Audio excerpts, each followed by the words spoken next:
Barbecue का धुआं हर तरफ फैला हुआ था। खूब मोटा ताज़ा जानवर था जो ज़बह किया गया था। सब कुछ बांट कर जो गोश्त बच गया था, आज उसकी बारबेक्यू पार्टी रखी गई थी। सहन मेहमानों से भरा हुआ था, सीखें उतर रही थी और साथ साथ खाई जा रही थी। हंसी के कहकहों में कान पड़ी आवाज़ सुनना मुश्किल हो रहा था। इस दौरान उसे एक कॉल आती है जिसे सुनने के लिए वो कोने में दीवार की तरफ चल पड़ता है।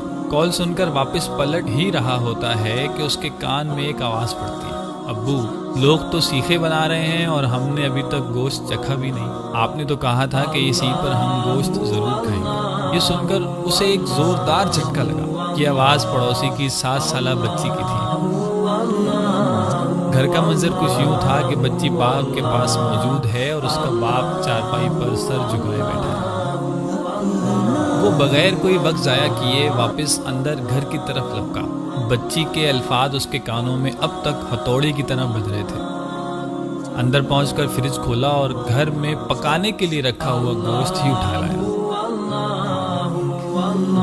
और दौड़ता हुआ उनके घर पहुंचा तो बच्ची ने ही दरवाजा खोला।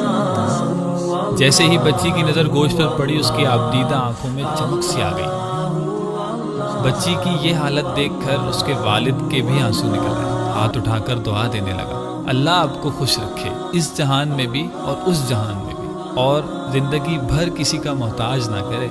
उसे ऐसा लगा जैसे जिस्म में सुकून की एक लहर दौड़ गई हो और कुर्बानी अल्लाह ताला की बारगाह में कबूल हो गई हो। सामीन किराम, हम अपने खाते पीते घराने के दोस्तों को दावत पर बुलाकर समझते हैं कि बड़ा सवाब कमा लिया। क्या हमने कभी ये सोचा है कि हम इन गरीबों का हक उन तक पहुंचा रहे हैं या गाफिल हैं? अगर गाफिल हैं तो हमें इस गफलत से निकलना होगा। अल्लाह ताला